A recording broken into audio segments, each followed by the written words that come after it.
Hi everybody, I hope you're all well. You're probably wondering where yesterday's video was. Well, I ran into a little bit of a problem actually. See, one of my eyelashes decided to curl in on itself, and that it agitated my eye, and I couldn't actually open my eyelid. It's okay now, but last night when I was just about to do the video, I looked more like Popeye, or should we say John Merrick's slightly uglier brother, with the way my eye was swollen up and I couldn't actually open it. So I thought, rather than making a video like that last night and not being able to, do it as best I can, I thought I would do two today. So it's sort of still 31 days in August. It's sort of like just accidentally missed one. Although I suppose, no, that's about right. Right.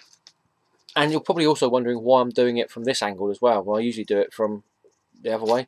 It's because it's actually sunny outside, and there's no way I could sort out the background behind me where the light wouldn't be completely whiting out the screen. So yeah, hello. This is the other angle of my flat, so to speak, my living room. Right, today's comic, or rather the comic for this video, was picked on Friday by Comicbuyer, where he picked box 15, comic number 54, and that was JSA number 70. Now this was an absolutely fantastic. I look all comfortable here. JSA was an absolutely fantastic comic written by Jeff Jones. I mean, it had just the right amount of drama and action that you needed in a comic that had so many superheroes in it. They had so many characters in this one that they eventually made a second Justice Society comic called JSA All Stars, which had who had Power Girl and Stargirl. Who was it called? Citizen Steel, who was a relative of Sergeant Steel and Commander Steel. Now in this one, the modern day JSA have been sent back in time to fight Pierre Degaton. Now, Degaton is an old character from the Golden Age Justice Society's past, who would go back in time, change events in the past, so that they would alter the future to suit his needs.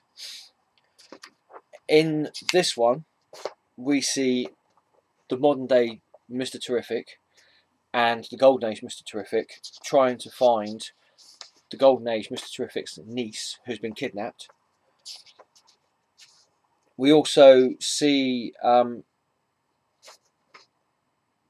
the modern day Johnny Thunder, who is actually Jamal Thunder, and the Golden Age Johnny Thunder, and Jamal is trying to explain to Johnny that he's from the future, and he now owns or he now controls the fifth dimensional genie that Johnny Thunder controls as well in the past, which, strange enough, they can't both connect to it. Jamal starts to get beaten up by some thugs, and Johnny Thunder comes in, but when they both say their magic words, Jamal says "so cool" and Johnny says "say you." The genie, the Thunderbolt, doesn't turn up. We also see the Golden Age Atom, who is the stepfather of Nucleon, who is no, sorry, not Nucleon, sorry, Damage, who is the modern day Atom Smasher. And we also see the Golden Age Sandman meet up with Sandy, who is now the modern age Sandman. The way this was written is absolutely brilliant. this is what makes me really confused with what Jones is doing now in the DC universe. He understood the continuity and the history of what DC had for all the 70 years before the reboot. He understood it in such a way that he could amalgamate these two teams of Justice Society of America characters in an absolutely brilliant way. I mean, you've got the modern day Mr. Terrific. He has to put up with racism from that time period, which I believe in the 1950s, 1951. So he has to put up with racism in that period. He's a black man who's trying to get into a casino. He gets stopped by the the bouncers on the door, and they say you're not allowed to come in. You know, they use some of the most derogatory. They call him. You know, you can't come in. They say things like "you can't come in here, boy," which was a particularly very derogatory way of saying, calling somebody who's African American in those times. So, you know, the modern day Mr. Terrific can't go in to help the Golden Age Mr. Terrific whilst he's inside. Yeah, you have Jamil and Johnny having a conversation in a cafe, and Jamil getting picked on by thugs who are only beating him up because he's black. You know, so you have that parallel of what would happen in the past, and people coming from the future and having to deal with things that happened in the past, which I would imagine, to a certain extent, they still have to deal with nowadays.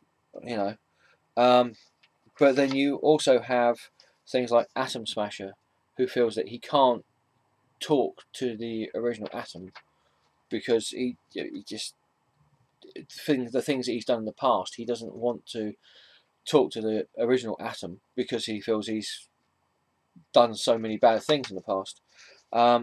You also have when Sandy meets up with the original Sandman.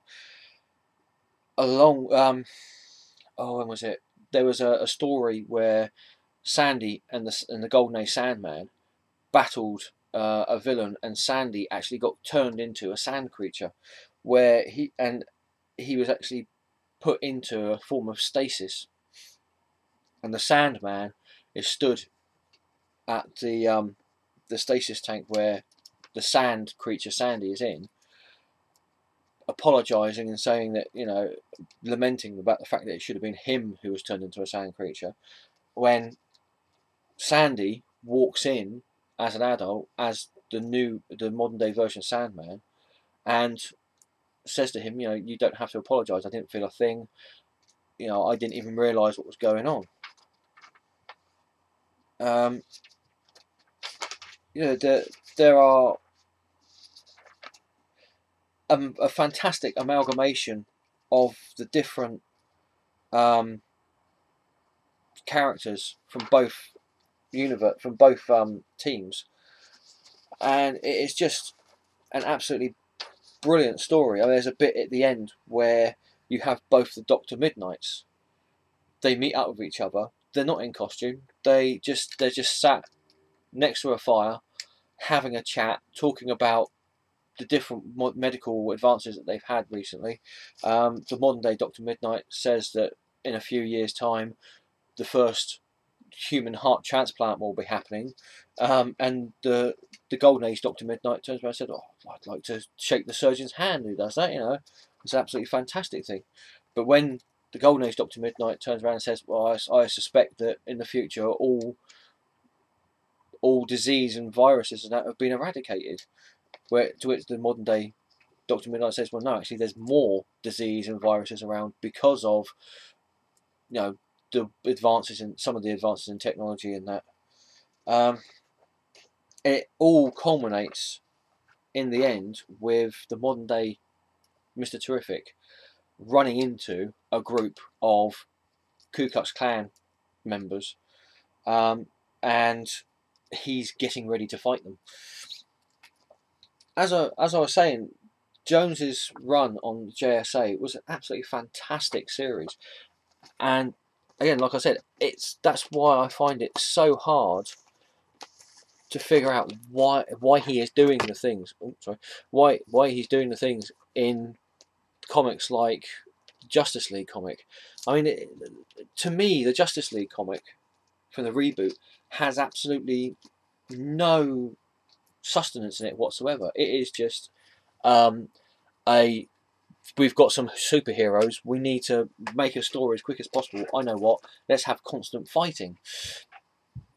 You know, there is no character development in the modern day Justice League comic. In this, there is absolutely masses of character development, and there's action as well. I mean, it's not, you can't exactly say that the reason why he's writing the Justice League as he's doing now is because he's got Aquaman and Green Lantern on his plate as well. When he was writing this, he had, what was it? It was the Flash. He was trying to rewrite. He was writing Hawkman. You know, so he's always got about 3 or so comics on his plate at one time. If you've never read any Jeff Jones comics before, whatever you do, don't pick up the modern day. Well, in my opinion, anyway, don't pick up the new rebooted Justice League comic. I would go for, if you want to read a comic that is written by Jeff Jones and it's written well and it's a team book, pick up the JSA, because it is an absolutely fantastic read. Like I said, it's one of those comics that you can actually go back and read again and again, and you'll still enjoy it. So there you go. That is the first video of today. I shall put this one up, and hopefully my eye won't swell up again. And you know, that was weird. I tell you, that was completely weird. Yes, thank you all for watching. I shall put this video up, and I shall immediately do the next video, and I'll put that one up as well. So, yes, thank you all for watching. Hope that was enlightening for you. Be prepared for another video turning up today at some point, and yeah, see you soon. Ta-ta for now.